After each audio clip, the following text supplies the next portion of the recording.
I'd like to call the May 17th meeting to order. Krista, are we in compliance with the Freedom of Information Act? Yes, sir, we are. Could you make the roll call, please? Yes, sir. Mr. Brown? Here. Mrs. Becker? Here. Mr. Harkins? Here. Mr. Ames? Here. Mr. Lennox? Here. Mr. Stanford? Here. Mayor McCann? Here. All present, sir. Thank you. Would you please join us for the Pledge of Allegiance?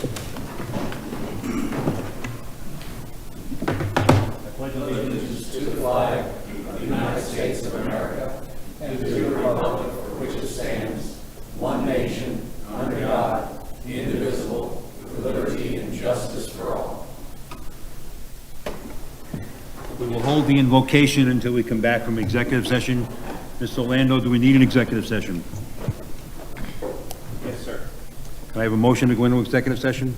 Yes, I move that we go into the executive session for the Before you do that, we're going to try to combine the executive session on the agenda here in item number 6 and the executive session on the agenda for 13A.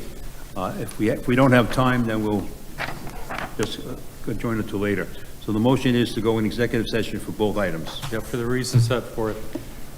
Second. All in favor? Aye. We will now proceed to executive session. Thank you.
Nothing to report. The invocation today will be given by a good friend of ours, General Hay, from the First Historic Baptist Church. General, would you give the invocation, please? Please stand.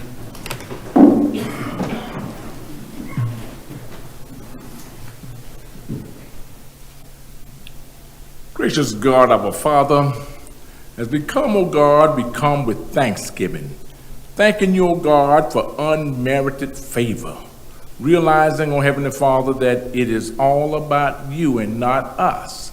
But we come right now asking that you bless, O God, this town council. O Heavenly Father, continue to provide them with wisdom, knowledge, and understanding so that they can lead the people of Hilton Head Island, South Carolina. Continue to bless each and every one under my voice right now. Allow them, O Heavenly Father, to understand your will and your way. Oh God, be ever so close. And then, O Heavenly Father, we ask that you bless the inhabitants in Ukraine and also Buffalo, New York.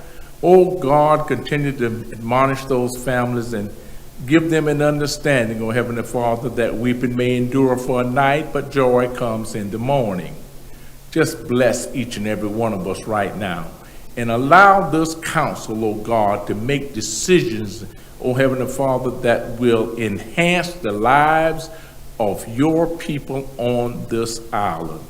Oh God, continue to just hold us in one band of Christian love, admonishing us, so that we will all become one island, O Heavenly Father, one nation under God, indivisible, with liberty and justice for all. In the name of Jesus we pray. Amen. Thank you, Reverend. Okay, approval of the minutes. So moved.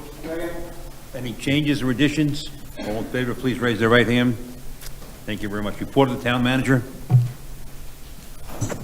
Evening, Mayor, or afternoon, Mayor and Council. Just a couple quick things, items of interest. May 24th, there's a Town Council workshop on the Mid-Island District, as well as the Mid-Island Tract and the master plan that's associated with that. That's on May 24th. And then, just as a reminder, May 20th, the request for qualifications close on the housing partnership proposal. I'll defer a lot of my time tonight to Mr. Black. I saw you over there. Aaron Black, our facilities manager. Aaron's been with us what feels like a significant amount of time, but I know he's still simply counting the months that he's been with us, not the years. He's done a great job, but with a great team, and I know he's here today to update us on all things beach, beach ops, and some improvements that we've made with the team over the last several months. Thank you, appreciate it. Welcome. Council members, town manager, thank you. Just real quick introductions behind me. We've got our beach ops manager, Mark Robson, Keith Fallon, our supervisor, Chuck Hall's one of our beach techs, and Nick O'Neill, unfortunately, is taking care of some business in Golegici, so he's here in spirit and not physically. So what we are going to talk to you today, there we go, is just brief history on our beach operations team. Town manager basically started this department about a year ago, really to focus on our beach operations, our beach experience, keeping our contracts and our contractors legit and up to par.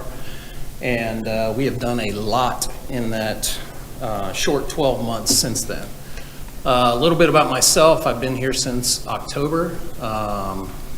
Worked in Sea Pines Company, worked for all the Marriotts on the island, and just recently came from Palmetto Bluff. So I have a resort hospitality background.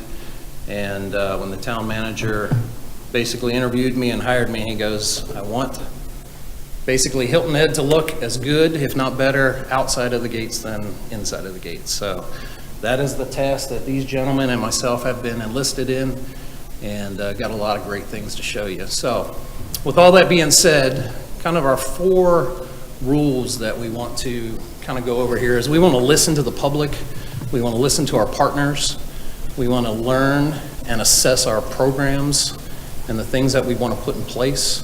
We want to implement those and then communicate them out to the public. So What we're going to talk about a little bit today is quickly a brief overview of the beach, what we've done here so far this season, and then what we're looking to do 23 and beyond. Quickly, 14 miles of beach, 8 beach parks. Most of everybody, I'm hoping, has visited all these great places. 16 restroom facilities, over 1,500 beach parking spots, 304 beach trash cans. Those are located on the beach themselves. And then we have 76 in our beach park accesses. What have we been doing for the last, really it's been about 8 months, not a year, is really assessing our facilities and our assets and then making improvements to them. One of the biggest bangs for our buck that we've done, and I give all these guys credit, are the installation of our new Moby mats and repositioning of our Moby mats around our beach access areas. Not only do they look fabulous, but they allow everybody to access the number one amenity that we have, which is the beach. From wheelchairs to bikes to dad carrying 16 kids and 4 coolers and 6 wagons and all that kind of stuff. It's a lot easier to get to the beach going on one of the mats than through the sand. Also upgrading and improving our restroom facilities. The picture to the left is actually Folly Field, which was taken down all the way to the studs. Floor was rotten out. Rebuilt back in. All of our beach park bathrooms have epoxy floors. We've got the number 16 beach in the nation, and I'm a big competitor. I like to be number 1. So how do we make it number 1? Well, you add lighting. We've added some uplights, some downlights. These guys have done a lot of improvements on changing out boards, painting, pressure washing, doing all those kind of things. Deck repairs, a lot of repairs at Dreesen and Islanders. Again, I've been vacationing down here for 40 years, imagine that. And I think the picture on the left is from 40 years ago. So we actually put some new paint on a lot of our buildings. They just need some TLC. A lot of landscaping improvements. If you've been down to Golegici, this is actually the picture next to the hawk signal on the parking lot side. Used to be a lot of pine straw and just wasn't very attractive. Got new sod and plantings all in there. Looks great. These guys are also focusing on the beach as well. And one of the biggest needs that these guys have found is our dune fencing. Our dune fencing is critical to our dune creation. And a lot of these dune fences were in major need of repair. So since late last year, these guys have repaired over 125 dune fences along our coastline. Trash. Trash is our biggest priority, our number 1 priority. And these numbers here were kind of staggering when I got them from our contractor. We did over 460 tons of trash last year, removing trash. It's amazing. Also, we've got great partners. Finnegan Share Shack, Bethany, started up her Share Shack last year at Dreesen's. Everything that the 673 items there were donated, that folks can, if they don't have a boogie board or an umbrella or some beach toys to go out to the beach, you check in with Bethany. She'll loan them to you, and you take them out, use them, and bring them back. So it's a great recycle program. And then Spartina Marine, these are the 3,700 items were left on the beach last year.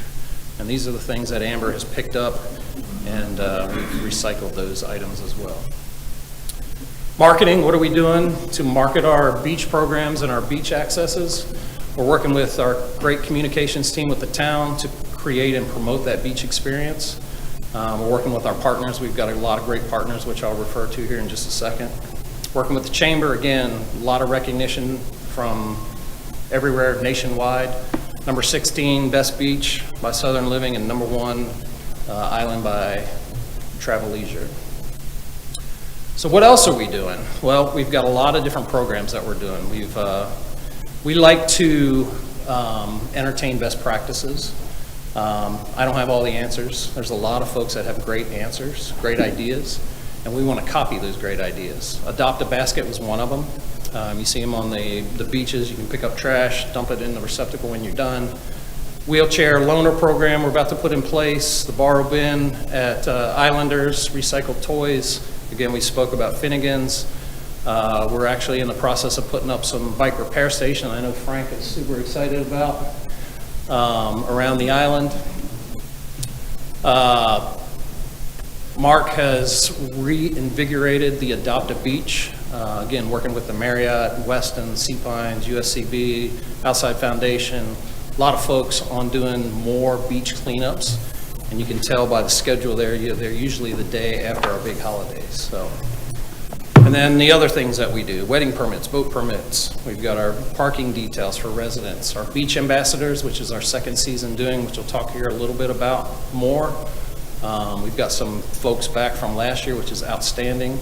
And then our parking lot monitors at Islanders and Golegici. Speaking of our staff, we've got a number of seasonal staff with us. We've got parking monitors, we've got beach ambassadors, and we actually have 2 seasonal beach techs with us that we're super excited about. So, and then what can I say about our partners? We can't do this without our partners in the community.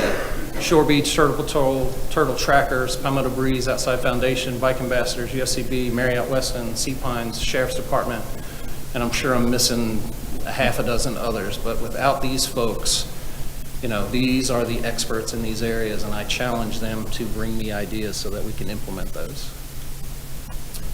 Enforcement and parking and security. Islanders Beach Park for the season, we're 7 days a week, 8 to 4:30. Golegici, we're Friday, Saturday, Sunday, and holiday Mondays from 8 to 4:30, and we're also utilizing the USCB parking lot with the beach shuttle. And then again, working with our code enforcement and our Beaufort County Sheriff's Office team to make sure we uphold the rules.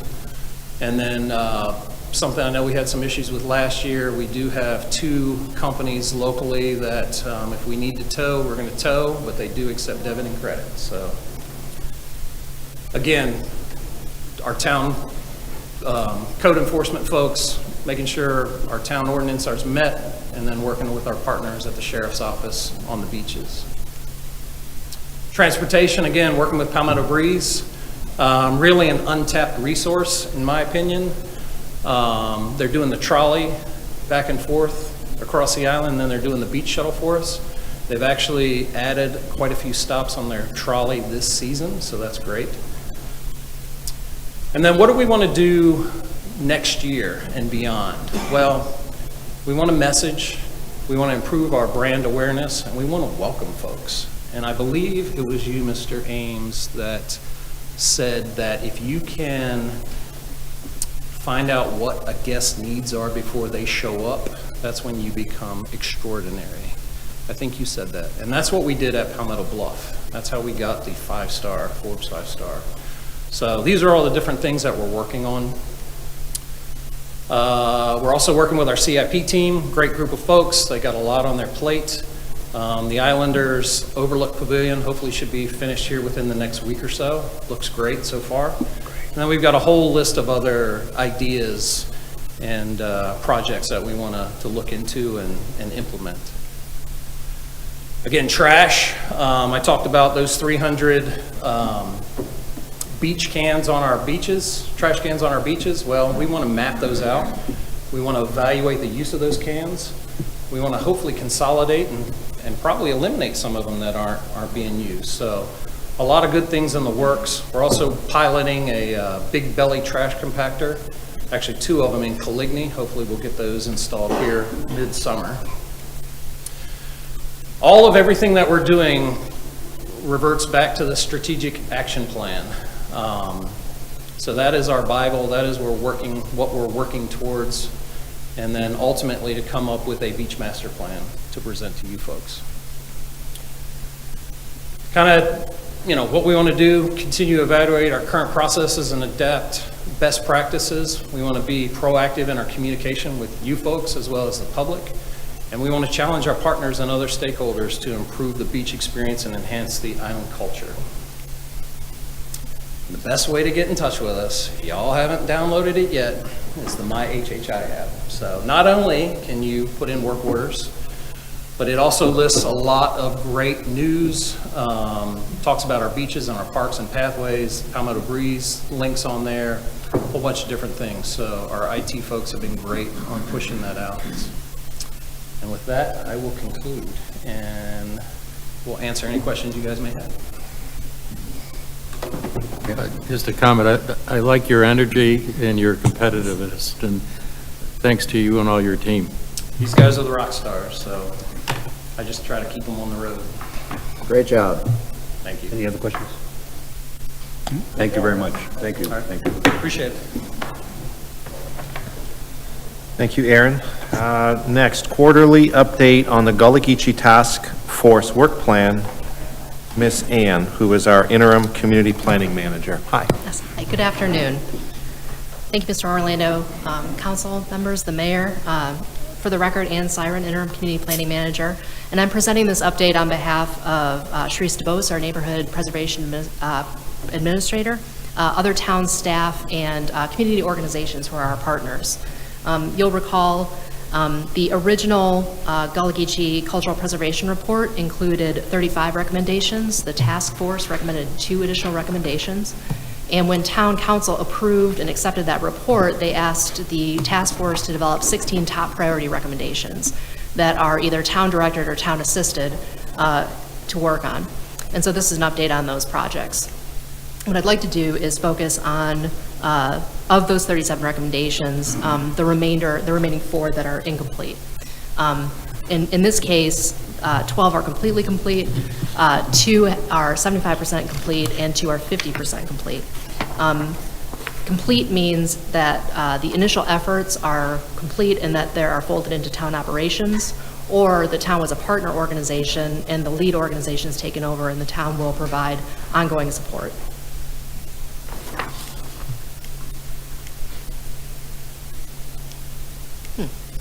Excuse me, I'm having trouble advancing.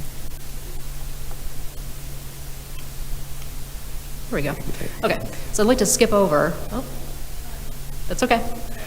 What I'd like to do is advance through these slides, and you can see the status of this was provided in advance of the meeting for you, and this will be posted on the town's website for the public to review. You can see here the top 16 priority projects, PP Public Policy, CP Cultural Preservation, and HP Heirs Property Preservation.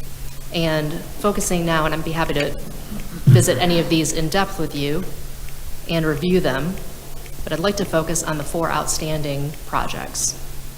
So educate town officials and employees. This is a town-led initiative to improve cultural preservation and to increase understanding between town officials, town employees, and the Gullah community. So staff developed a plan which includes an initial orientation, an onboarding orientation, and then quarterly ongoing educational opportunities.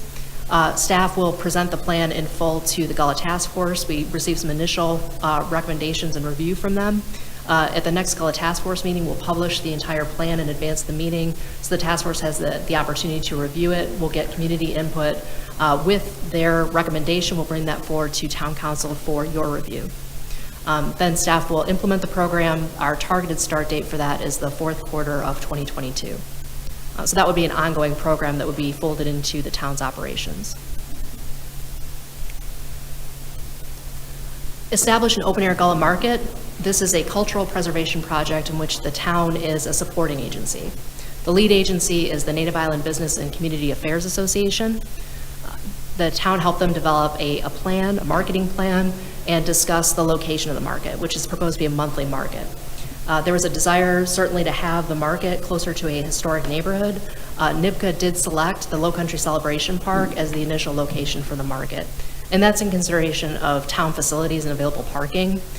There was a successful market in December, and so they'd like to follow up on that success. So they're coordinating with the Island Rec, who manages the property, to hold those monthly markets.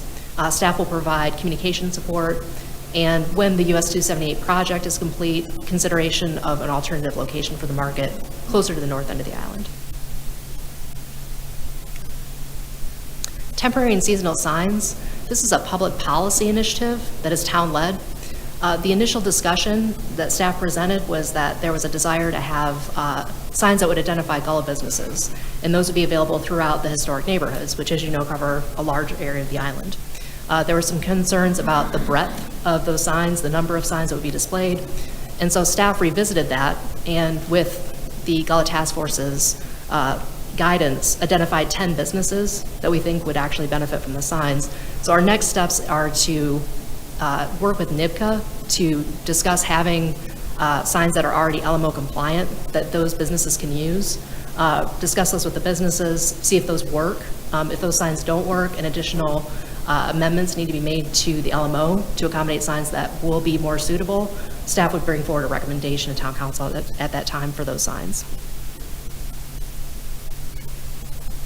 And the last recommendation, it's a public policy recommendation to establish an overlay district. I know you all are very familiar with this. For the benefit of the public, the initial recommendation was an overlay district that covered the historic neighborhoods on the island.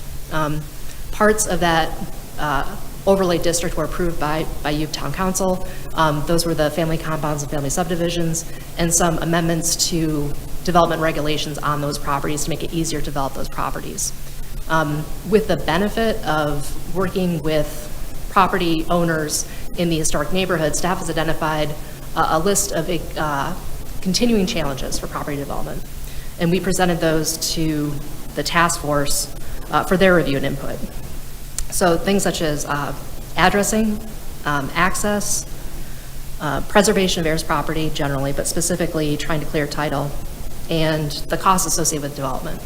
So there's still some challenges that folks are facing, and staff's recommended priority is to focus on finding solutions to those issues and bringing those forward to Town Council as soon as possible. And then revisiting the additional code modifications that were part of the original overlay district upon the completion of the conditions and trends assessment and the creation of the growth framework and island master plan. And that would be fourth quarter 2022. I'd be happy to answer any questions that you might have.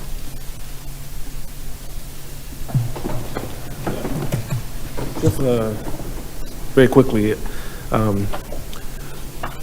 we appreciate the report. Thank you, Ms. Iron, okay? And I want to also give some appreciation to this council and councils before in taking on this challenge, okay? It's very important to our community as a whole. I can remember when there was little to no effort in this. Then all of a sudden there were signs throughout the island identifying the historic neighborhoods. They probably need a little refurbishment right now, but anyway, they're there. And here we are today with some of the bar graphs at 100%. And I know that even though we're showing 100%, there's still work that continues and needs to be done. But I wanted to personally say that, I guess about 2 weeks ago, I took some time with my son to go through the new design studio here at the town. And I will say that the attitude of those that were helping, and I want to use that word twice, helping, because I know for certain that there's a big perception from the Gullah community that the town is not willing to help. And I want to say it out loud that my experience in that design studio was the exact opposite. So we are moving in the right direction. I want to thank staff for all that they're doing. Thank you, Mr. Orlando, for your continued pressure of excellence throughout the organization. And again, thank this council for the support over the years. We've still got a ways to go, but we will get there. Yep. Any other questions, members of council? Thank you very, very much. That concludes the report, sir. Okay. Excuse me, Mr. Orlando? Over.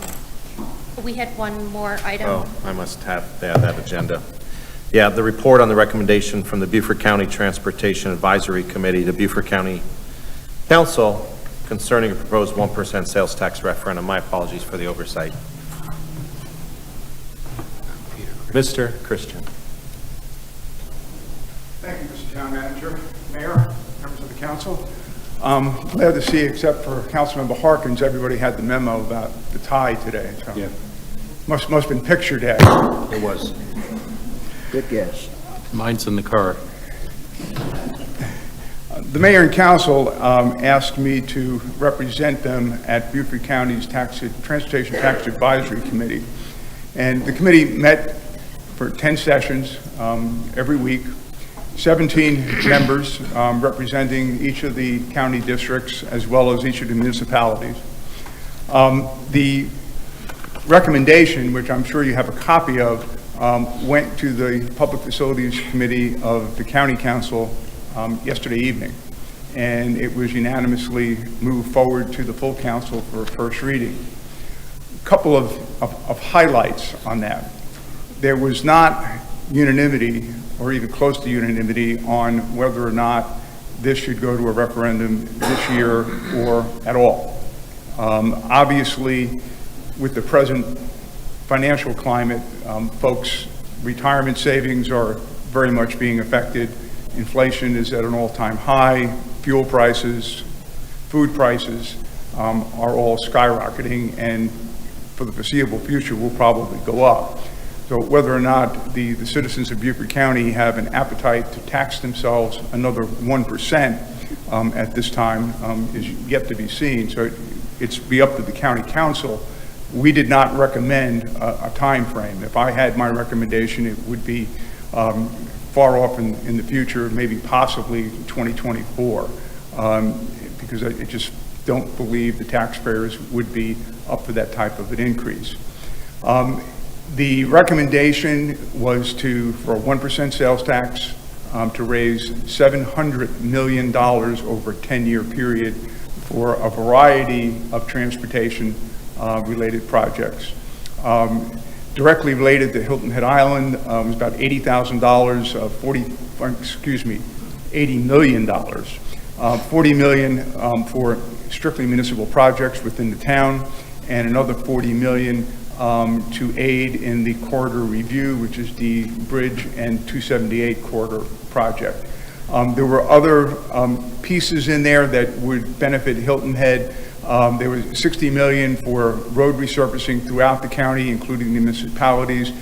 There was IT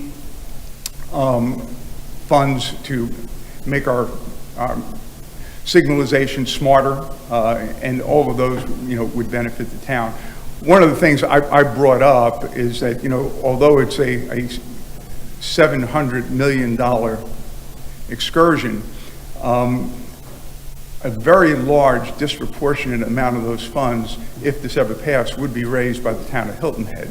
We probably would have the greatest economic impact on this particular tax, just because of the number of people that live here permanently and the amount of tourism we attract. It doesn't come close to the other municipalities or the other unincorporated areas of the county. And I think they're very much aware of that. These are much needed projects according to officials. Some of these projects should be state projects. Some of these projects should be the dominion of the town of Hardyville, who, as I'm sure everyone is aware, approved many subdivisions to be developed, but really did not hold those developers' feet to the fire for the infrastructure that would be needed outside of those developments to feed that additional traffic. So they are needed. It'll be a question of when this needs to happen and who's going to pay for it. Some of this money will be leveraged with state matching funds as well as federal funds. So happy to answer any questions and very much welcome the opportunity to represent the town. Mr. Glenn? Thank you. Peter, I want to express a sincere thank you to you and the other members of that committee. I heard a report last week from Jared Fralix, the Deputy Administrator for the county, talking about the diligent work and effort that each of you put into that. We appreciate that as a controversial thing, but you did what you were asked to do, and we appreciate your hard work in that regard. Thank you, Councilman Sanford. David? Peter, good job. Two questions. You mentioned the lack of unanimity. Was that on the committee? Yes. Okay. It was probably 50-50. And was it only on the timeline, or did it also include It was on the timeline, and also there was a sentiment among some of the members, not all, that many of these projects were really state projects, and the county was taking them over because they knew that the state was not going to respond in a timely manner to get them done. Was there much north of the Broad, south of the Broad controversy on the committee? Not really, no. It was herding cats, but, I think everyone worked together and knew that they had to come to a consensus. Thank you. Mr. Christian, thank you for your willingness to serve and your ability to wear several different hats at one time. We appreciate you in this community, of course. I'm just curious about the read of the room around the discussion of mass transit. Too often we talk about putting more people on the pavement through the attitude of one person per vehicle. Just curious to how you felt about mass that. transit was discussed at length in improving, Palmetto Breeze. Getting people to use it was going to be the issue. There's also, I believe, 60 million set aside for either the purchase of development rights or the flat-out purchase of property to remove it from development, so to reduce the amount of future traffic in those particular areas. But we very much talked about public transportation as well as transportation by fast ferry. Yeah, sure.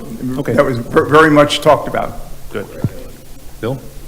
Peter, any discussion about the, maybe on a philosophical level, the regressive nature of sales tax? Well, obviously, everyone, pays it. However, the impact on those of a lower income, in my opinion, will be obviously, much greater. The tourists will come and they will pay it because they have to. However, the folks who live locally, who are in the lower wage earner category, would probably bear the brunt of, the discomfort, and least able to afford it. Thank you. Kim? No, my questions are answered. Thank you, Peter, for the work that you do. Thank you. Thank you. Peter, we chose the right person in getting you involved, and thanks for all the time and effort. Is the work of your committee over now? Technically, yes, unless the county council comes back and for some reason does not like what we've done, we may be reconstituted and go back to, I don't want to say the drawing board, but go back to come up with a different proposal or to react to some of the suggestions they have. If you watched the Public Facilities Committee presentation last night, it looked like there was a majority of the council there, and they had several questions, but they unanimously moved that to first reading. So it didn't seem to me that there was, I'm sure there's going to be talk and there'll be, debate back and forth, but it seemed that they were, accepting and very, very appreciative of the work of the committee. Well, that being said, don't get too comfortable. No, I know. One of the recommendations coming in the document was the creation of an oversight committee. That's separate and distinct from yours. It is. That would not be us. That would be something that the county council would put together to oversee the project. Okay. And you're available. I serve at your pleasure, Mr. Mayor. Thank you very much, Peter. Appreciate it. Thank you. Thank you. In 2019, the town council created a 278 corridor committee.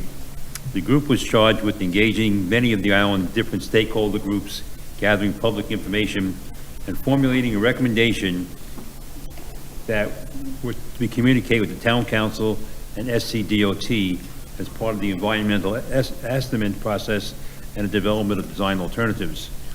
The individuals of this committee have dedicated a substantial amount of their time and energy to assisting the town, and on November 21st, 2021, the committee had its last meeting. Now that the oversight of this project is clearly in the hands of the town council, because of this, I am going to add on the agenda next meeting that we will authorize a dissolution of the committee.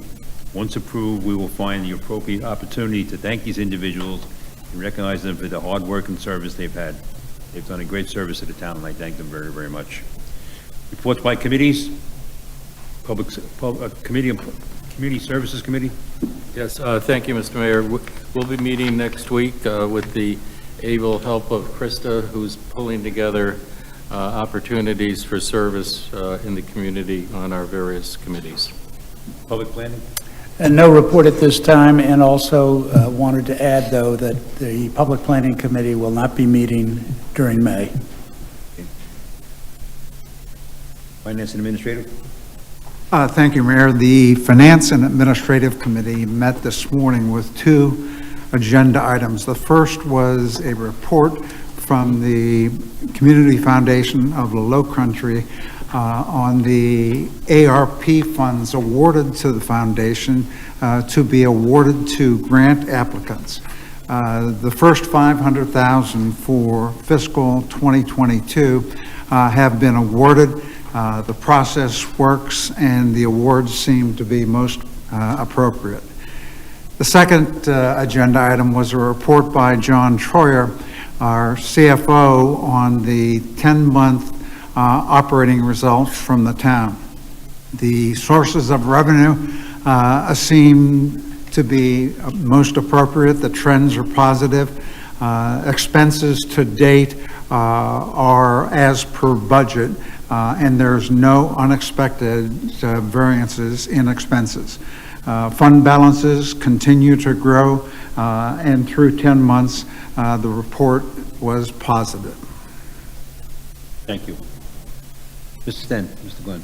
Mr. Mayor, I attended the LATS meeting last Friday. LATS is the Regional Transportation Authority that covers Beaufort County and Jasper County in traffic planning and development. The committee has been working for some time on a long-range plan with the assistance of some able expert consultants. The report came back to the full LATS Policy Committee. I can report that the town staff worked a lot with these particular consultants, and we have achieved the aspects of that long-range plan that were being sought. That plan has now been adopted. That's called the 2045 plan. I hope to see all those things accomplished. Don't know if I'll be here in 45. Thank you.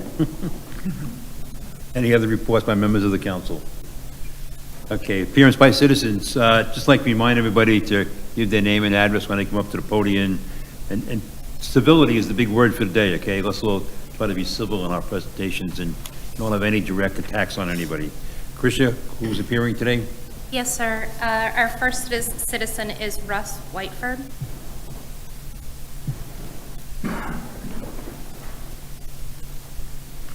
Good afternoon. I am Russ Whiteford, 77 River Club Drive, Hilton Head Island. I've been a full-time resident for 12 years here on Hilton Head. I've attended town council meetings, and much to my surprise, I have observed personal attacks on you, Mr. Mayor, and council people. These verbal assaults, in my mind, are uncalled for. In contrast, I'm here to say thank you to the town of Hilton Head and demonstrate how community partnerships can benefit residents and visitors. For 11 years, I have been a volunteer for the Boys and Girls Clubs of the Low Country, immediate past president of our Hilton Head Island Club, and also co-chair an important event called Pedal Hilton Head Island. Pedal Hilton Head took place May 1. 608 cyclists of all levels biked the pathways and roadways of our beautiful island. 40% of our participants came from beyond 50 miles, and many were weekend visitors with family members who came to enjoy the beauty of Hilton Head. Petal would not have happened without community partnerships.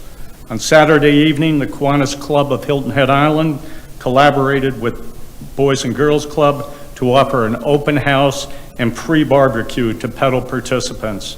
250 Petal participants attended, toured our facility, and witnessed the awesome work that the Boys and Girls Club does. Continued growth of Petal Hilton Head made it necessary to expand our routes that our cyclists enjoy. To help provide a safe event, route expansion was granted into gated communities of Palmetto Dunes, Port Royal, Palmetto Hall, Indigo Run, and Spanish Wells. Coastal Discovery Museum provided a wonderful location for a refueling stop. USCB provided parking. The Beaufort County Sheriff's Office again partnered with Petal. Thanks to Major Angela Viens and her team for their continued support. And thanks to 100 Hilton Head residents who volunteer to assist with route safety, ride guides, and offer setup and takedown assistance.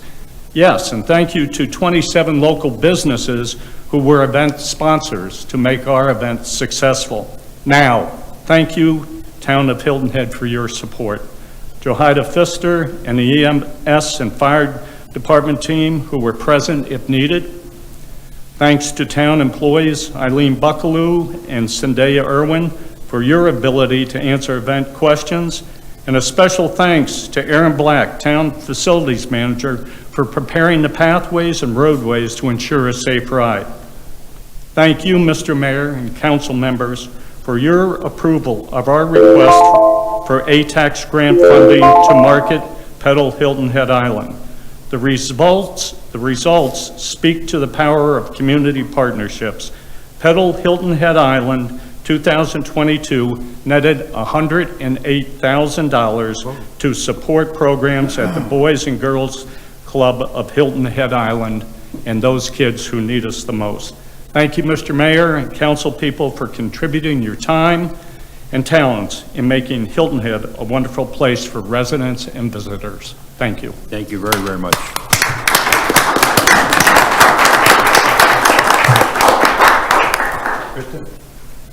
Next, sir, is John Davidson. Mr. Davidson?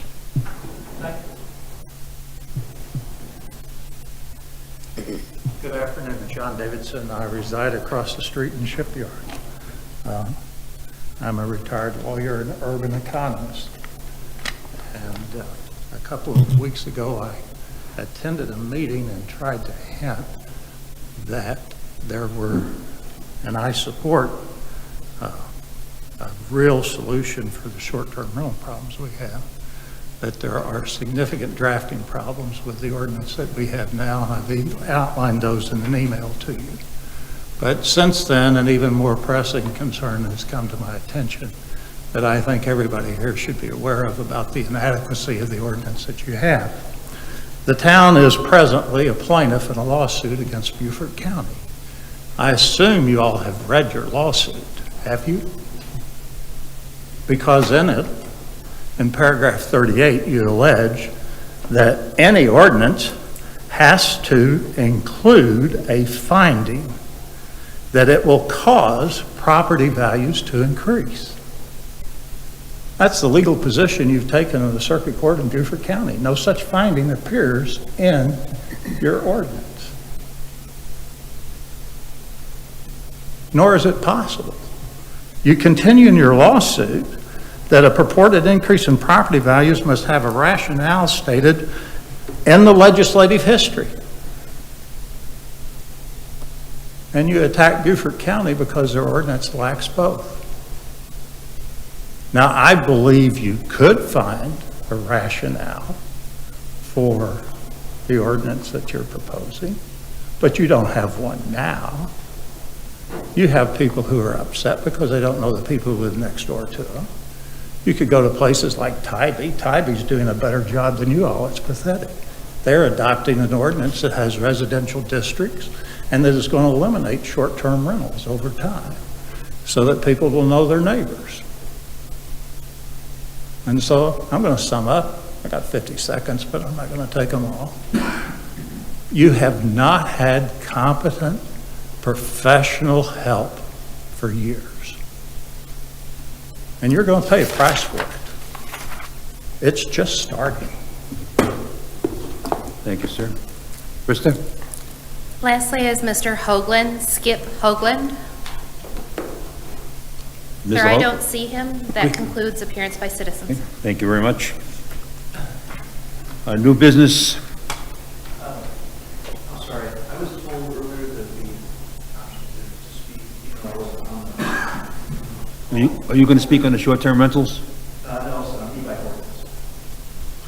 Go, please. You will have the opportunity at that time. Yeah. Okay, on the consent agenda today is the approval of the second reading of ordinance 22-11, authorizing the town of Hilton Head to execute a lease with 4 parcels to sign a consent agreement. I need a vote by council, that's all. Motion? Move for approval of all items on the consent agenda. Mayor, Yes, sir. I would like to request that 11C be excluded from the consent agenda, the short-term rental ordinance. I believe the public should have another opportunity to address the council. So I would amend that. You would amend it, wait for the consent agenda and put it on the regular agenda. Yes, please. Yes, sir. Any problem with that by anybody? All right. Given that, Mr. Mayor, I'll change my motion to approve the consent agenda as stated in our meeting tonight for 11A and B. For 11A. Right? And B. Okay. All in favor, please raise your right hand. We need a second. Second. Okay. Hand me second. All in favor, raise your right hand. Okay. On to new business. Consider a resolution of town. Let's skip that one. Not here. Okay. First reading of proposed ordinance 20-22-08 regarding the bike regulations. Motion. So moved. Second. Discussion by members of the council. Discussion by members of the community on bike rentals. Sir?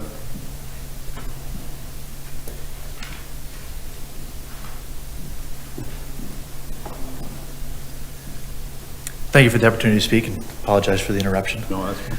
My name is Jim Hall. I'm a resident of the island, also owner of Hilton Head Bicycle Company. We're located on Arrow Road, not too far from here. I'm very supportive of a number of positions in the ordinance, particularly around education and the role that the bike shop community, in particular our shop, can have in trying to distribute a common message, etiquette and safety, courtesy, all those things that we all would benefit from improvement on. I do have a really strong concern about the requirement in the ordinance to have bike shops govern bikes to 12 miles per hour. And I want to share a little bit of feedback as you consider this. The first thing is, as a brick and mortar store, we already struggle against our suppliers who have online stores. And if I'm required to put a governor on a bike that someone can buy online, I might as well shut my business down. Consumers are very educated. They come to our shop knowing a lot about the bikes. If I then turn around and say, I've got to limit the speed on a bike, they're going to walk out the shop. So there's a practical issue with that. There's also a technical issue with it too, in that unlike a car, bikes are not actually controlled to a speed. They're controlled to a power. We measure speed. So if I was to put a governor on that would require my bike to be 12 miles per hour, I'm basically telling the controller how much wattage to send to the motor when it's engaged. If I'm capped at 12 miles per hour and I'm on the beach going into a 20 mile per hour headwind, how fast am I actually going on that bike anymore? The bike will tell me, but it's not going to be able to get to 12 miles per hour. Same thing with a tailwind. The last issue is around the enforcement, which is always the challenge with all these things. Today, I'm going to be on my bike 5 times. I'm going to ride back and forth to work on my road bike. I rode here on my e-bike. I'm going to ride back on my e-bike. And we had 4 new employees I took on a 12-mile bike ride today, coming off at Golegici on the Moby mats, which were absolutely awesome. Great job. And the common thing on all 5 of these rides is that at times I've been above 15 miles per hour. Almost all times I've been at about 12 to 15. 3 3 of those rides were on my e-bikes, labeled, you could tell exactly who they are, they got my phone number on them, but only one of those rides would have been in violation of the speed ordinance, and it would have been impossible for anybody to know. So I think you're gonna have a real problem trying to figure out, because the reality is, a lot of people are riding their e-bikes without pedal assist. They're riding them as bikes, and it's very easy to go 12, 14, 15 miles per hour on a bike, which I do on my road bike, without the pedal assist even doing anything. And that's what I did riding over here today. But if you saw me coming by on my bike, I would have been a nuisance. So I think there's a real more thought that's got to be put into the 12 mile per hour governing component of the ordinance. Thank you. Thank you. Yes, sir.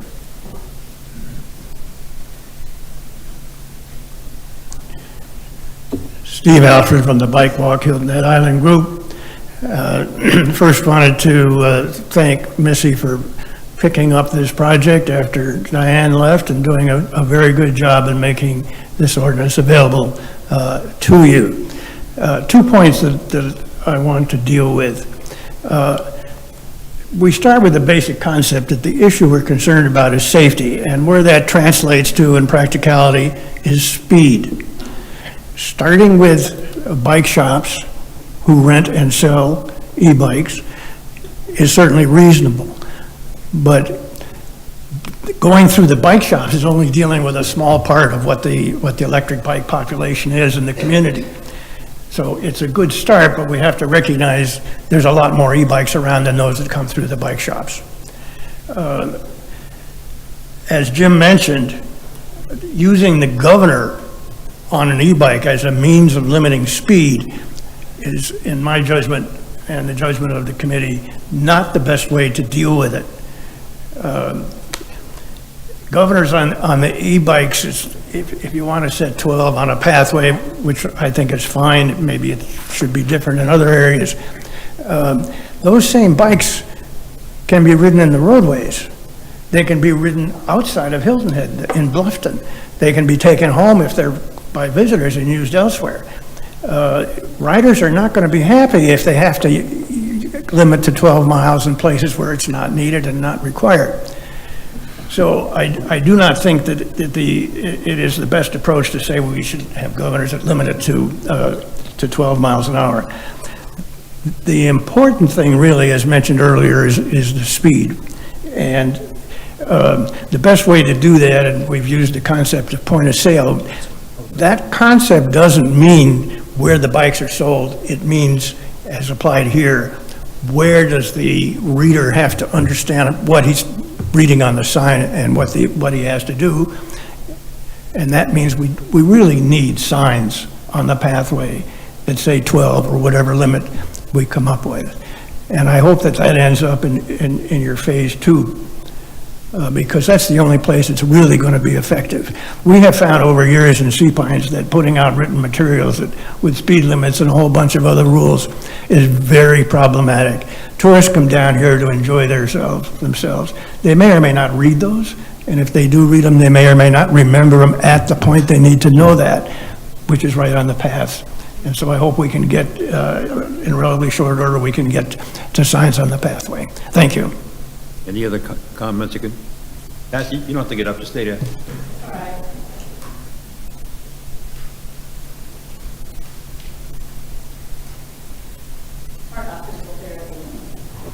Good.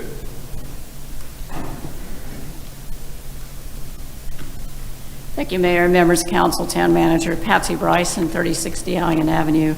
I've appeared before you before to talk about e-bikes, and so I'm doing that again today. As I've shared with you before, my husband and I own 4 non-motorized bikes, 2 road bikes and 2 called comfy bikes, which we also ride on the beach. Also have been walking on the shared pathways. That's not how I broke my ankle, but an avid walker, both on the pathways and on the beach. And as I mentioned to the Public Planning Committee at their last meeting, the South Carolina Department of Transportation adopted a complete streets policy in early 2021, and they amended their design manual, and that design manual describes a shared use pathway as non-motorized. That's what we have, are shared use pathways. And I provided the town with evidence of measurements of pathways in the South Forest Beach area where I often walk. And a lot of those are even up to a little over 4 feet wide. There's a lot of the pathways, and beautiful pathways, that go around trees and around curves. Gives a great scenic view, except for when you're riding fast on a bike, which I do not do on those pathways. I look for straightaways when I do that, or go other places where you have safe straightaways. E-bikes are very heavy, even with the new designs. They're much heavier than, certainly than road bikes or with coaster bikes. And at that speed and with that weight, they are dangerous. I've almost been clipped twice by an e-bike on the pathways. And generally, I'm pretty agile on my feet to try to get out of the way. But I would encourage you to keep the ordinance the way it is, which does not allow motorized vehicles. If you look daily at the high traffic areas, I've also served as a bike ambassador, pedaled Hilton Head as one of the ride leaders. I couldn't do that this year. You know, I spent a lot of time on the pathways. And if you look at all the different kinds of uses that we have, there's going to be conflicting uses now. People walking their dogs, people with children on the pathways, children biking, you know, some on tag-alongs and some on little bikes themselves, folks of a more experienced generation like me on bikes that they hadn't been on in a while, and we have a lot of folks on the pathways. I would especially urge you to take a careful look at the high traffic areas, which the bike ambassadors can identify, and to prohibit e-bikes on those. They should not be on our pathways. They're not designed for them. The last thing I want to mention is the beaches themselves. We generally only bike at low tide because that's when there's a lot of space. There are particular areas where you have no fishing, where there's a lot of swimmers and a lot of activity. I would encourage you to look at the beaches and say no e-bikes on the beaches would be the preference. But if you must allow them somewhere, look at your animal ordinance like you have with no dogs between a certain time of the year, and prohibit them at high tide when it's highly dangerous. Thank you for your time and consideration. Thank you. Are there any other comments? Mr. Frank.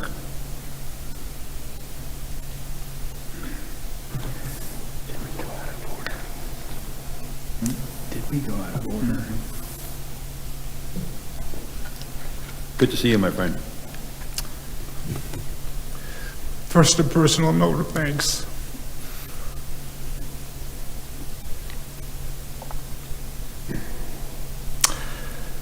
We've just scratched the surface of our pathways. We have built a computer, and we don't have the software. E-bikes rented by bike shops are a fraction of part of what is out there. It's like telling people that have Corvettes, they go too fast and you shouldn't ride them. I had a Corvette, I drove it fast, and I somehow survived. You know, but this regulation isn't perfect. This isn't the 10 Commandments, but it's a start. And I think I would toss the governor thing. It is not going to work. And I think we need to focus on how to make our pathways safer, and more bike-friendly. We have everything you can imagine on our pathways. We have dogs. We have people walking. We have bikes. We have road bikes. We have people who have never been on a bike in 40 years. We have e-bikes. We have scooters. We have Ouija boards and electrics. We have just about everything. You saw that thing recently with that kid going 50 miles an hour and the cops chasing him in a scooter? We're going to let those things on our pathways? Are you kidding? You know? So that's what we have to focus on, but we need to start somewhere.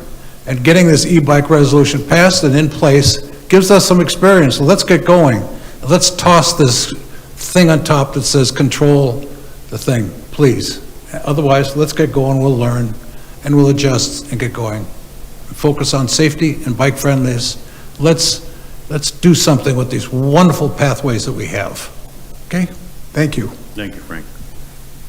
Anybody else wants to speak on the e-bikes? Okay, back to council for discussion. Mr. Glenn. I've watched the evolution of this ordinance sitting on the Public Planning Committee. There's been abundant public interest, public comment. We have tried to use the best resources we could to come up with the best ordinance that we could, and this is a good first step. I'm confident that there'll be changes made based upon experience, but I will support the adoption of this ordinance. Tammy? Thank you, Mayor. Well, when we talk about the governor, we're talking about the rental companies who have to use that standard in their product that they rent. It doesn't speak to all of those who come onto the island who are not under those same rules, and those who live on the island who are not under those same rules. We have a situation where we're setting a speed limit with no way to monitor or enforce that. To me, with many of the other reasons that you've heard here tonight, I don't think that this ordinance is ready to be passed, and I won't be able to support it this evening. Bill? I join with Tammy's comment. I think this is premature. I think the comments made by Frank and others start to create a cogent argument that why not take our time and reflect and restudy. So I'll be voting against it. David?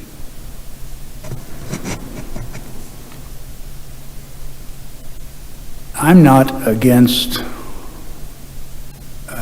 postponing the vote, but I see only one issue that was brought up today that should be reconsidered, and that is the governor.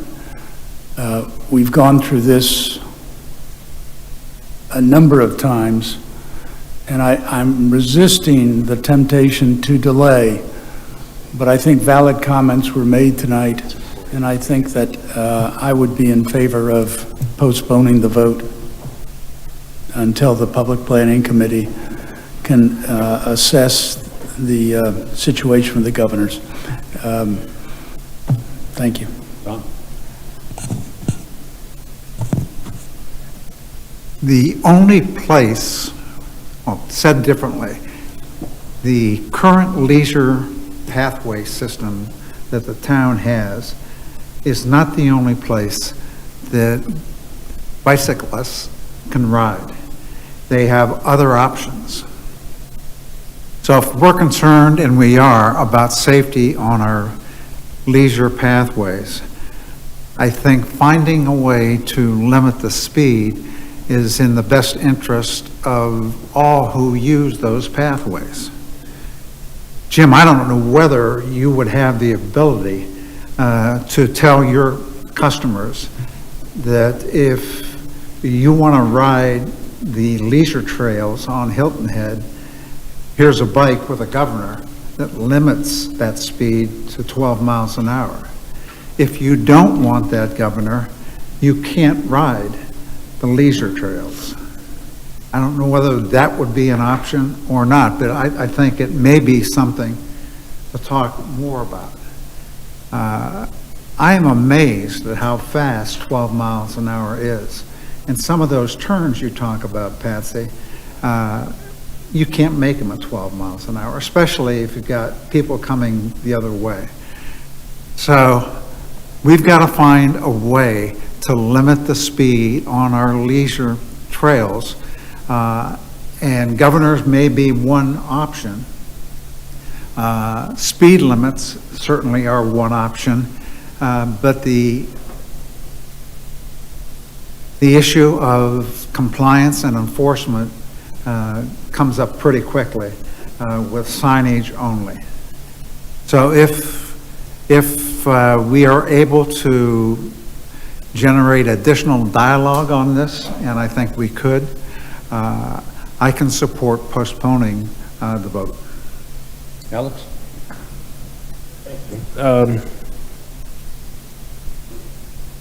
The ordinance before us today is talking about electronic bikes, correct? Yes. Okay. I agree with the notion of eliminating the governor on the bike shop and them having that responsibility. It's not equitable. I'll start there. But as far as our pathways are concerned, to me, that's a different topic, okay?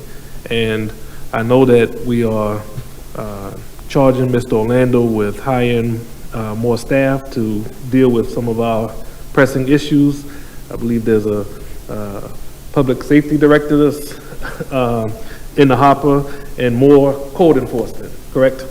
And I see our bike paths or our leisure paths, our walk paths, whatever you want to call them, because they are a shared opportunity, as another one of our great assets that have to be managed.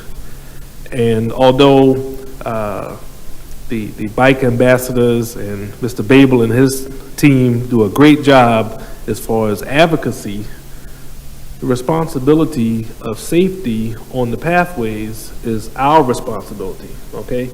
And we need to put some funding behind making sure that it is saved, okay? If that means that it need to be wider in certain areas, if we need to straighten out curves in certain areas, to the point where maybe we take on this Palmetto Bluff attitude and have folks on our bike paths that are talking about safety and making sure that folks are following the rules, okay? I think that's taking us to the next level to where we can assure some safety on our bike paths.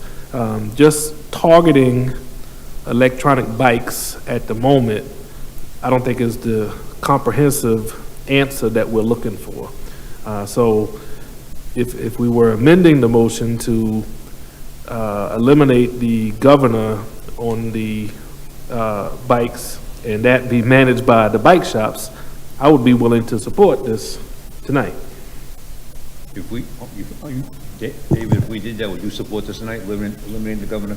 No, I think that legitimate questions were raised, and I'd like the Public Planning Committee to have the opportunity to. But I'd like to add one thing to piggyback on what Alex said. We have too many people moving around this island. And whether it's on a road or whether it's on a leisure trail. And it's only going to get worse. So I think how we look at this more comprehensively, whether it's complete streets in some areas, whether we're beginning to add asphalt in some areas, I think electric bikes ideally should be able to travel somewhere else other than a leisure trail. But we don't have the system in place to allow that to happen. And I think we're only going to be finding that the other east vehicles are going to complicate our lives. And as a resort community, I doubt very much whether we're going to be able to control that issue. So I think this is a comprehensive challenge for council and staff to look at. Thank you. Yes, Sammy. So I'm not sure if I need to say this now or we'll wait until it gets back to the Public Planning Committee, but I really do want to include taking a look at the beaches. And as Ms. Bryson mentioned, we've discussed it in committee before, the beaches at high tide during the high season and e-bikes just don't work together. So I'd like to have an opportunity to bring that into that discussion when it's back in committee. Mr. Mayor, I'm just going to share a perception. I don't know if it's shared by our colleagues here at the dais, but I'm sensing consensus supporting elimination of the ability to tinker with the governors. And I don't know if that's an accurate statement or not. The purpose of me raising that is to try to give us some kind of direction to the public on this. I think the majority of council feels that it should be sent back to committee to address other issues other than the governor. You said it better than I did. And I have a motion to send it back to committee. So moved. All in favor, raise the right hand. Motion back to committee. Thank you. Consideration of an authorization to the town manager to enter into a memorandum of understanding with the Pope Avenue Hilton Head Island LLC for the installation and maintenance of bicycle and pedestrian paths on Pope Avenue. So moved. Second. Any discussion about from the members of the council on this? Any discussion by members of the community on this? Bring it back to council. Krista, call the roll. Mr. Brown? Support. Mr. Harkins? Yes. Mr. Ames? Yes. Mrs. Becker? Yes. Mr. Lennox? Yes. Mr. Stanford? Yes. Mayor McCann? Yes. Motion carries. Thank you. First reading of ordinance authorizing the execution and delivery of the easements for underground water and wastewater utilities encumbering the real property owned by the town of Hilton Head Island, South Carolina, to the Shelter Cove area. Move for approval. Second. Any discussion by members of the council? Any discussion by members of the community? Krista, call the roll. Mr. Brown? Support. Mr. Harkins? Yes. Mr. Ames? Yes. Mrs. Becker? Yes. Mr. Lennox? Yes. Mr. Stanford? Yes. Mayor McCann? Yes. Motion carries. Thank you. We're going back to now the item we took out of the consent agenda.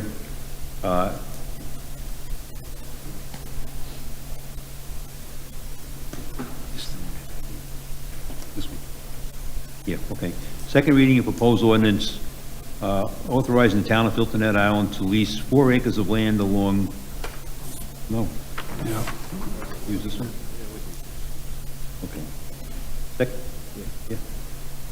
Yes, second reading of the proposed ordinance amending Title 10 of the Municipal Code of the Town of Hilton Head Island, referring to short-term rentals. Move for approval. Second. All in favor? Well, I think, Discussion. I think we need some discussion on this one. Yeah, I know. Don't take the vote Don't- yet. I'm only authorizing the reading of it. That's okay. Any discussion by members of the council? Let's start with that. Yeah, I'll make a comment.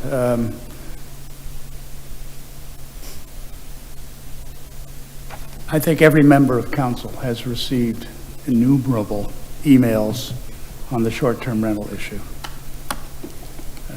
It has been the goal of council to try to balance the stakeholder interests, the resident who lives in the community, the owner of the short-term rental, the rental management, and the visitor.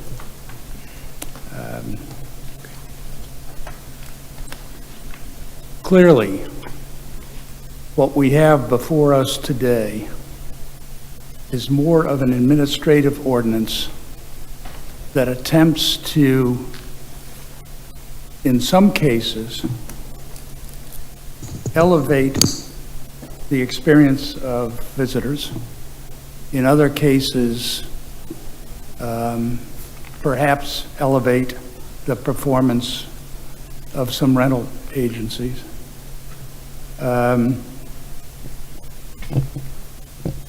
It addresses the issues regarding abuses that residents often complain about.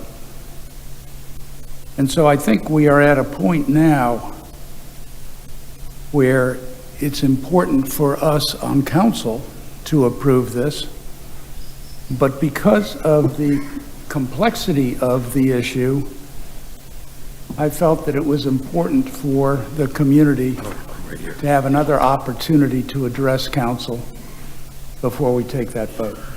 Thank you. Okay, any discussion by members of the council before we go to the public? Tammy? Well, I think it's important for us to acknowledge that this is a change, and the change was prompted by a series of concerns identified by residents and brought to the town and looked at and considered seriously as to how we move forward to improve the quality of the life for our residents and to maintain quality of experience for our visitors. In doing so, we've set forth some requirements, some guidance on a number of the issues that became standouts that seemed to be consistent across the island of what was interfering with both of those, was interfering with the quality of life and also interfering with the quality of experience. And so that's what I hope we take from this first attempt at this short-term rental ordinance. To me, there's more work that needs to be done that will actually provide more assistance in those areas. And I think the town has a big role to play in that in terms of how we look at development and how we permit our homes on our property throughout the town. I don't think that the mechanism put in place will have a strong enforcement component to it, quite frankly. I do hope, though, that people will look at that guidance and those requirements and take them to heart and make some adjustments in the way they offer their product to the community. And just in that simple piece of it, we should be able to provide the quality of life, return the quality of life back to our residents, and to ensure that our visitors are safe and also experience the wonderful paradise that we all get to live in, and in some time in the future come back and join us as residents. And we have a happy outcome in that way. I hope that makes sense, that that's what we're looking for. We're simply looking for the things that have been pointed out that have caused the issues to be pulled in and refined, and that's the real, and from my perspective anyway, the real purpose of the ordinance. The enforcement, I think, is beyond what we're doing and quite honestly not going to be effective, but be that as it may. Thank you, Mr. Mayor. I think David Ames has been very close to this. He's spent a lot of leadership time on this subject, and I think there's more upside by hitting the pause button, more reflection, more participation, and then come back. Thank you, Mr. Mayor. I've participated in the discussions in the Public Planning Committee for the last 2.5 years, something like that, that have been ongoing looking at this issue. Town staff has done an outstanding job researching the ordinances of other communities around similar to this community, and we have been able to draw from the successes and the failures of other communities in these ordinances. I recognize the value of tourism in this community. That being said, I ran for office saying residents first. I have heard impassioned pleas, tearful pleas from residents who are saying you've got to get some controls on this. People are abusing it. So I support this ordinance. I recognize that it is not perfect. I'm certain that we will come forward and make amendments to this ordinance based upon experience. But I believe that this is a reasonable compromise, a reasonable effort on our part to protect the interest of our community, our island character, and the residents who live here. Thank you. Mr. Brown.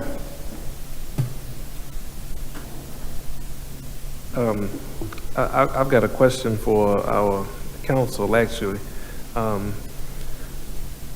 Mr. Coltrane, I know that there was some revisions done before it reached first reading, and at this point, are we confident in what we are approving as far as this baby step towards, I guess, bigger solutions down the road?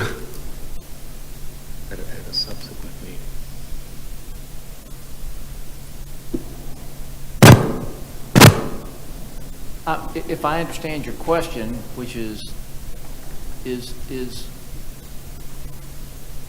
the ordinance as drafted, do we believe it to be a logical and legal step to create a regulatory and licensing scheme, which is what it does, then yes. Okay. Then that was my only question, Mr. Mayor. I'm Mr. good. Lennox. Thank you. As we started this process a year ago now, it became quickly apparent that the town of Hilton Head Island was late in this game, as many other resort destinations had already enacted some sort of ordinance managing the concept and the industry of short-term rentals in that community. The first question that I asked myself was, is there a problem? And if so, to what extent do we have a problem? Is the problem island-wide? And if not, is it possible to initiate effective compliance regulation as needed, more importantly, where needed?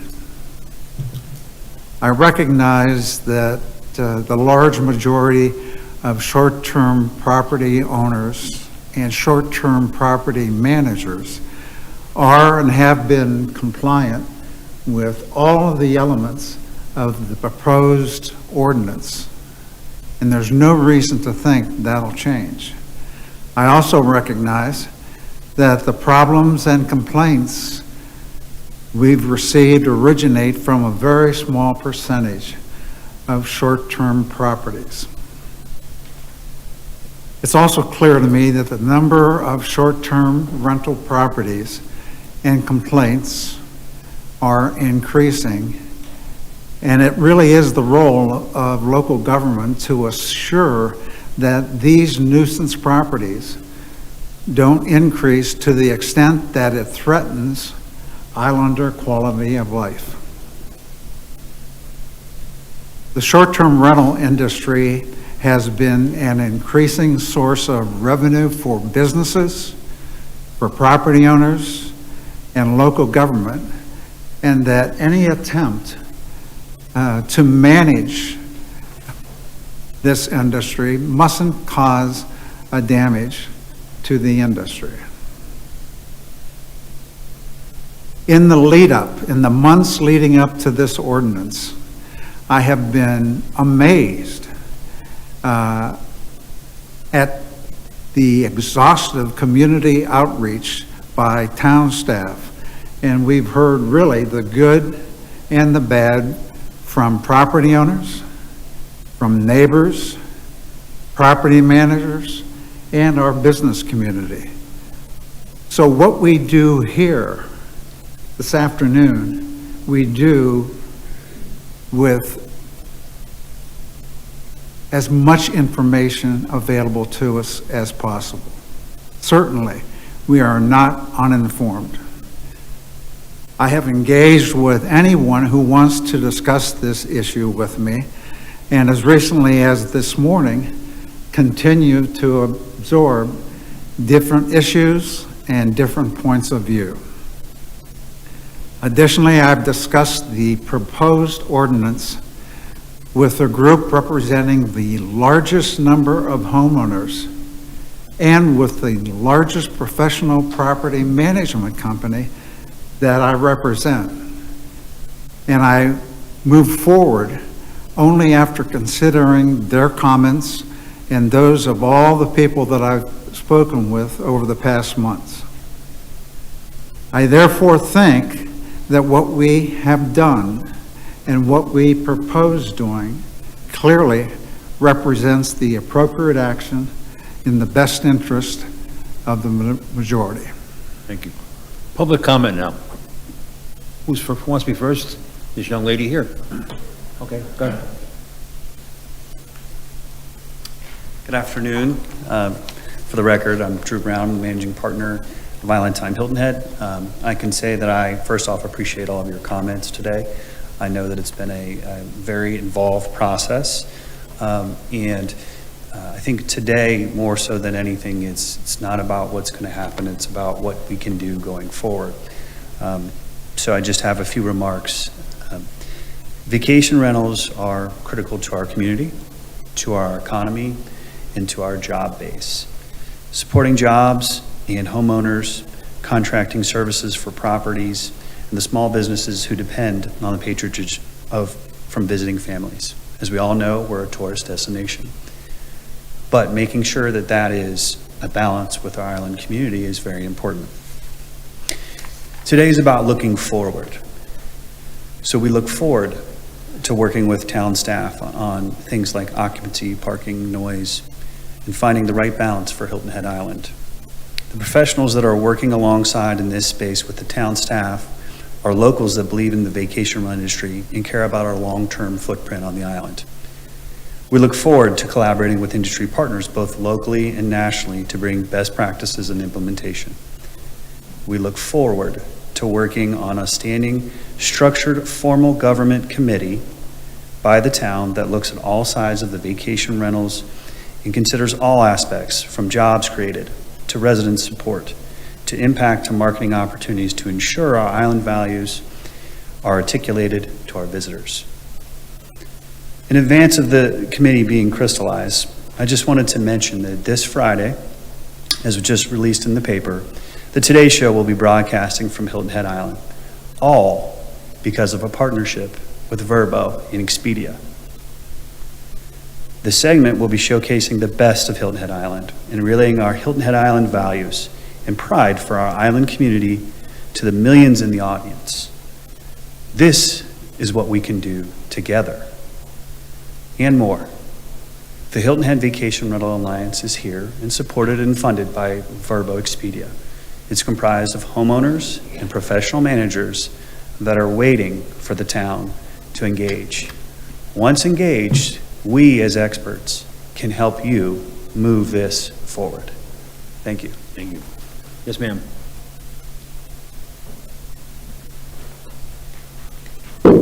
I should know better than to ever go after Drew, but Beth Petra with Beachside Getaway, and I'm also a member of the Hilton Head Vacation Rental Alliance. I've spoken before.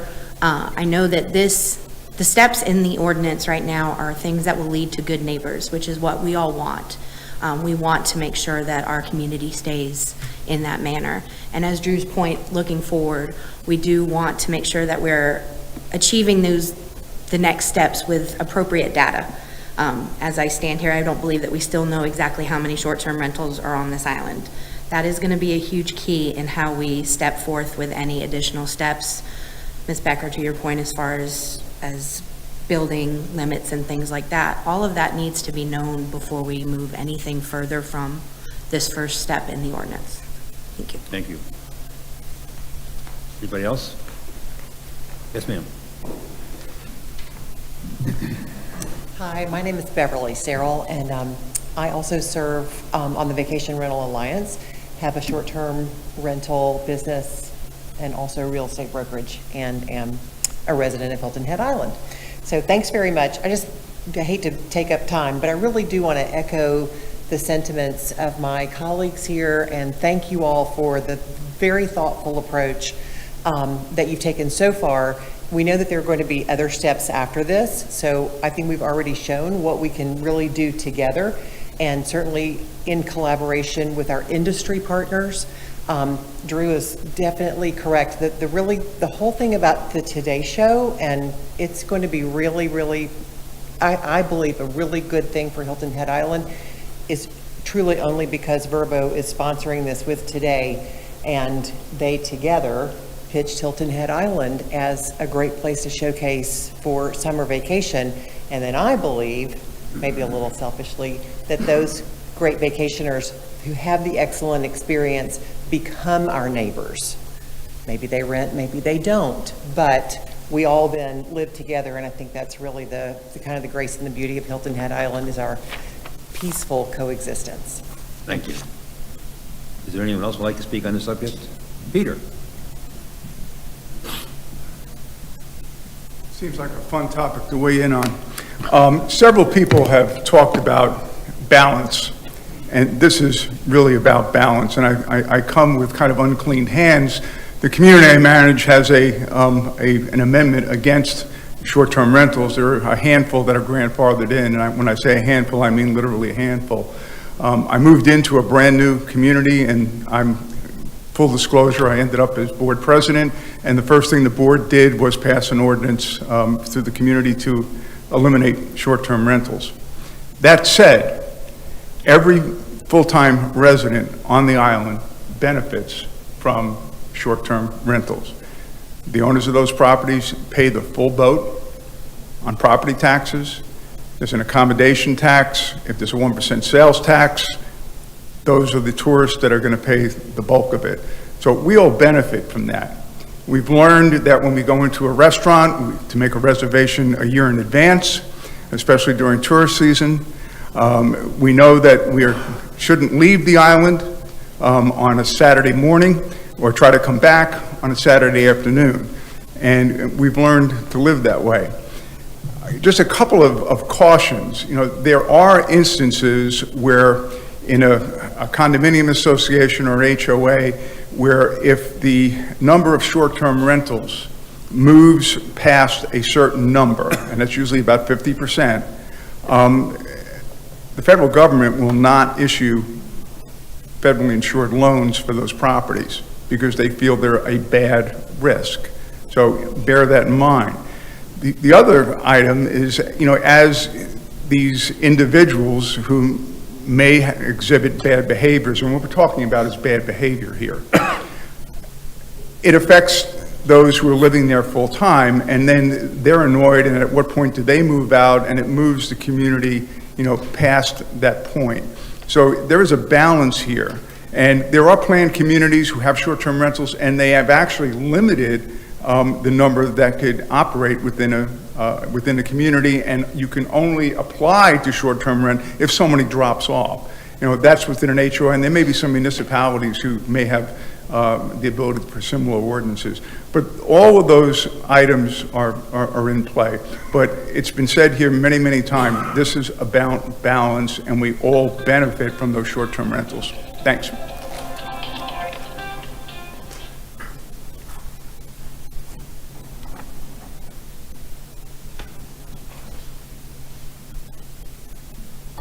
Good afternoon. Alan Perry, resident of Hilton Head Plantation, so I'm one of those that lives in a non-vacation neighborhood, and I love it. We do live in a residential resort community, and we've got to make certain that we maintain our industry.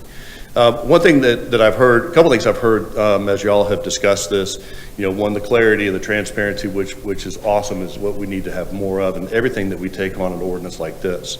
I've heard that most of the rental companies stand behind the agreement, and they can live with it, and it's okay.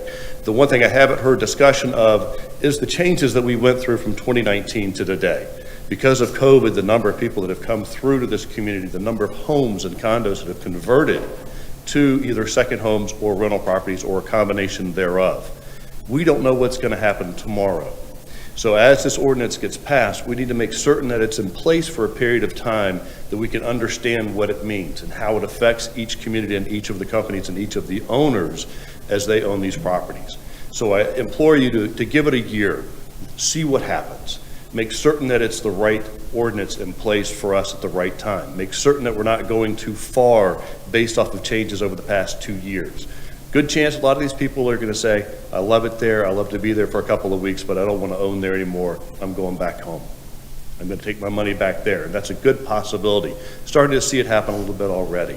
So those are things that are coming that we haven't addressed, we haven't talked about. But as we pass this and move it forward, keep that in mind for the next realm of changes and addendums to it. Thank you. Thank you, Al. Would anyone else like to speak on this topic? Okay, bring it back to council. Can I just make an observation? Because there's a lot of what we just listened to that I think just needs a point made on. So there's been if you don't mind, I'm sorry. If there's been a comment repeatedly about those folks who are full-time residents who don't live in areas where short-term rentals are allowed. and at the same time speaking about the amazing benefit to the town that those short-term rentals bring. Both are true. However, not everyone gets that opportunity to separate themselves from the short-term rentals. So what this, in my mind at least, short-term rental ordinance is being put into place for is for those who don't have the opportunity to separate themselves or don't choose to separate themselves into a community that's just for full-time rentals, for full-time residents and not having any short-term rentals, so that they too can enjoy that same peace and quality of life that those who can do. And that's how simple it is. Someone made the comment of how we can be good neighbors. That's the parameters, that's the building block of this, to set the standards that we need, that we obviously need at this point, so that we can provide more good neighbor behavior. And I'm hopeful that this does it. And I just wanted to make that point. Thank you. Glenn, any comments? I have nothing further. Bill, final comments? No comments. Mr. Brown? Lennox? Before we vote, Mayor, I do want to take the opportunity to acknowledge Drew Brown in helping not only locally, but regionally and statewide in an effort to get the best possible information and data to all stakeholders. Thanks. I think it's important for us as a council to recognize Ann Siren and the work that she has done over the past year. Thank you very much, Ann.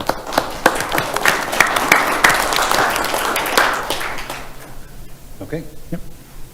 Okay, I believe this is the first step towards a better ordinance. I believe that any things that have to be amended will be amended in the future, and I encourage the council to vote for this. Krista, call the roll. Mr. Brown? Support. Mr. Harkins? Yes. Mr. Ames? Yes. Mrs. Becker? Yes. Mr. Lennox? Yes. Mr. Stanford? Yes. Mayor McCann? Yes. Motion carries.